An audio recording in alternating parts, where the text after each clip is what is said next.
घोड़े का सौदा तहरीर नंबर 1535। काफ़ी अरसा पहले की बात है। मोहल्ला सूफी के ख्वाजा साद अल्लाह के पास यूं तो काफ़ी घोड़े और गाय भैंसें थीं, जिन्हें वो बेच चुके थे। अब सिर्फ एक घोड़ा रह गया था जिसे वो फरोख्त करना चाहते थे। 7 अक्टूबर 2019। शकील सिद्दीकी। काफ़ी अरसा पहले की बात है। मोहल्ला सूफी के ख्वाजा साद अल्लाह के पास यूं तो काफ़ी घोड़े और गाय भैंसें थीं, जिन्हें वो बेच चुके थे। अब सिर्फ एक घोड़ा रह गया था जिसे वो फरोख्त करना चाहते थे। इसकी फरोख्त के लिए इन्होंने खास लोगों से कह रखा था ताकि मुअज़्ज़ज़ अफराद आकर सौदेबाजी कर सकें। मशहूर मुसन्निफ़ है हमीद के वालिद चौधरी साहब के पास रईसी टांगा था, जिसमें उनके अहल खाना सवार होकर सैर करते थे, लेकिन घोड़ा नहीं था कि जिस पर वो तन्हा बैठकर लोगों पर रोब जमाते। चुनंचे इन्होंने सोचा ख्वाजा साहब का घोड़ा खरीद लेते हैं। ये बात इन्हें अपने एक मुलाजिम से मालूम हुई थी। पहले ज़माने में ये अच्छा नहीं समझा जाता था कि मुअज़्ज़ज़ अफराद अपनी चीज़ें फ़रोख्त करें। जारी है, वो एक रोज़ 2-3 अफराद को लेकर ख्वाजा साहब की हवेली पर पहुंच गए। मुलाजिम अल्लाह रखा इन्हें जानता था। इसने 5-6 मोंढे हवेली से लाकर दरख्तों के साए में रख दिए। फिर वो ख्वाजा साहब को खबर करने चला गया। वहीं एक घोड़ा बेरी के दरख्त के नीचे खड़ा दिखाई दिया।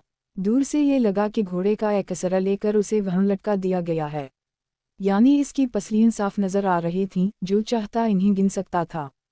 चौधरी साहब इसके पास गए ताकि इसका जायजा ले सकें। पता चला कि घोड़े की कमर में रस्सी डालकर दरख्त की शाख से बांध दी गई है। चौधरी साहब ने सवाल किया, इसकी कमर में रस्सी क्यों बांधी गई है?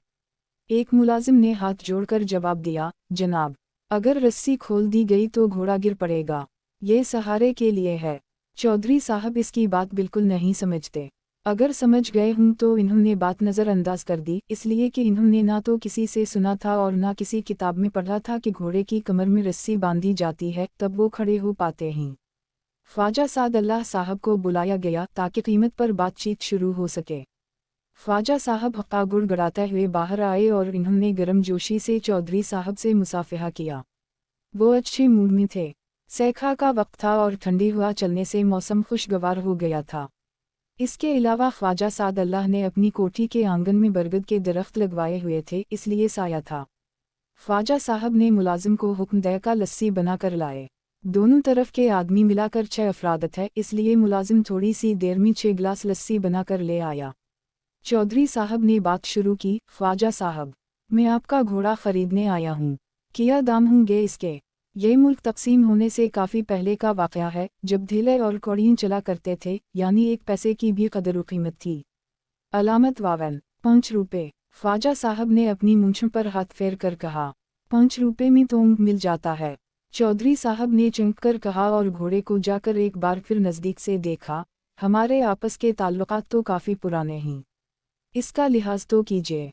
ख्वाजा साहब कुछ और कहना चाहते थे कि हवेली के अंदरूनी दरवाज़ा खिला और 2 बच्चे वहीं शोर मचाते हुए आ गए।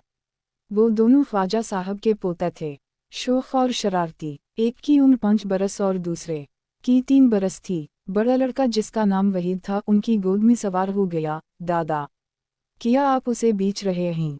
इसने सवाल किया। हम बेटा, ख्वाजा साहब ने जवाब दिया। क्यों? इसे बेच ही दी इसलिए कि ये घोड़ा नहीं गधा है।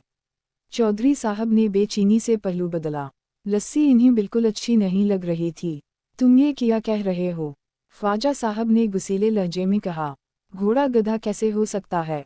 ये गधेपन की हरकतें करता है। नन्हे वहीद ने कहा, मैं इससे इधर चलने को कहता हूँ तो ये उधर चलने लगता है। चलता है, दौड़ना तो उसे आता ही नहीं।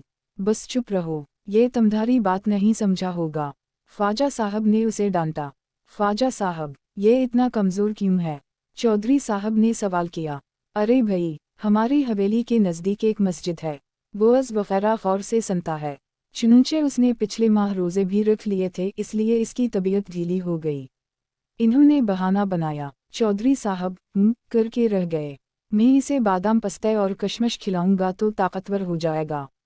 ठीक है, आप मुनासिब दाम तो बताइए। ख्वाजा साहब ने 4 रुपये और फिर 3 रुपये कहे, लेकिन चौधरी साहब राज़ी नहीं हुए।